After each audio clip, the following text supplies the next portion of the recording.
বলুন কি চাই?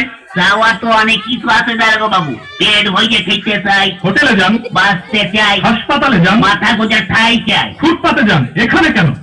এখানে এখানে এসেছে একটা ডায়েরি লেখাতে। গত রাতে আমার বাড়ি চুরি হয়েছে তো, তাই ডায়েরি লেখাতে এসেছি। ও সিন্ডিকেট। জি জি। আপনার নাম? কোন নাম বলবো?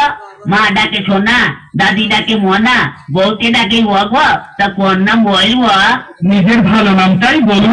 তাই বলুন, ওই হুমায়ুন ফকিরি। হুমায়ুন ফকির? হ্যাঁ। এই পদবি তো কোনোদিন শুনি। আরে বাবা, একসময় ফকিরি ব্যবসা করতাম তো, ওই ফকিরি ব্যবসা করতে করতে ধনী হয়ে গিয়েছি, তাই এখন আর করি না। তা মনে করছি ফকির নামটা আর বাদ দেবো না, ওটাকে আধুনিক করে এখন ফকিরই করেছি। বাবার নাম? কোন বাবার নাম বলবো? আশ্চর্য, মা দুজন ভাই শুনেছি, কিন্তু বাবা দুজন ভাই তা তো শুনিনি। এই হয়ে গেছে, এক হচ্ছে নিজের বাবা আর এক হচ্ছে বইয়ের বাবা। তা কোন বাবার নাম বলবো? নিজের বাবার নামটাই বলুন। তাই বলুন, নিজের বাবার নাম হচ্ছে গিয়ে আবুল কালাম ওয়াজা। অজা? জীবিত না মৃত? ধরুন জীবিতও না মৃতও না, তবে পলাতক। পলাতক কেন? বড় সার্থক নাম আমার বাবার। ওই ছোটবেলায় আমাদের রেখে তিনি পালিয়ে চলে যান, সেই থেকে আমরা পলাতক বলি। ও গ্রাম? গ্রাম ওই পাগলাকানা ইউনিয়ন। পাগলাকানা ইউনিয়ন? হ্যাঁ। সেটা আমার কোথায়? ওরে বাবা, পুলিশের চাকরি করেন আর পাগলাকানা ইউনিয়ন চেনেন না? সারা পৃথিবীতে ইউনিয়ন তো মাত্র দুটো, একটা সাগর পাড়ের ইউরোপিয়ান ইউনিয়ন আর একটা হচ্ছে পাগলাকানা ইউনিয়ন। আপনাদের ওখানে বাস চলে? ওরে বাবা, গ্রামে বাস খুব দিয়া দিয়ে হয়, ওকে বাস দেয়, ওকে বাস দেয়। আপনি কত বাস নেবেন? ও সে বাস নয়, ইঞ্জিনের গাড়ি। ইঞ্জিনের গাড়ি চলে?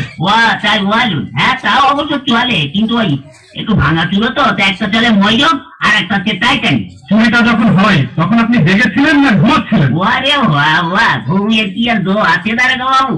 বইয়ের নাক ডাকানি, ছেলে পেলে তো ঘ্যান ঘ্যানানি, মশার প্যান প্যানানিতে ঘুমাইকার বাবার সাথ দি। তখন আপনি জেগেছিলেন? তবে আর বলছি কি, প্রথমে না দাঁড়াগো বাবু দরজাটা খুব করে শব্দ হইলো, হওয়ার পরে দেখে একটু লোক ঢুকলো, তখন না আমি একটু ভাবছি দেখি না কি করে। তখন আপনি বললেন না কেন? আর বলবো কি, আমি তো ভাবছি দেখি না কি করে।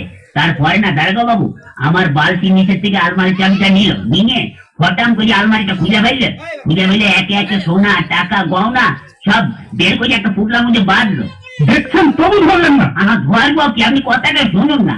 তারপরে না ওই টুকলার মধ্যে বাঁধতে আমার বইয়ের চোখের দিকে একটু আর চোখে তাকালো, তখন আমার খুব রাগ হচ্ছিল দারোগা বাবু। তখন আপনি ভাবছেন? ভাবছি আর কথা বলতে দিন না। ওই হয়েছে কি, তখন ওই চোরটা দরজাটা খুলে রাস্তায় বলে দৌড়াতে আরম্ভ করলো, আর ধরতে পারলাম না। তখন আপনি ভাবছেন? ভাববো না, আমার ঘরে চুরি হচ্ছে, আমি ভাববো না, আপনি ভাববেন? ভাবুন, বেশি করে ভাবুন, বোকার মরণ কোথাকা। আমার চোর ঘর আর কি হবে দারোগা বাবু? কেন? বাড়িতে গিয়ে বসে বসে ভাবুন, থানা আপনার জন্য কি করে। ধন্যবাদ ধন্যবাদ শ্রীনগর থেকে আগত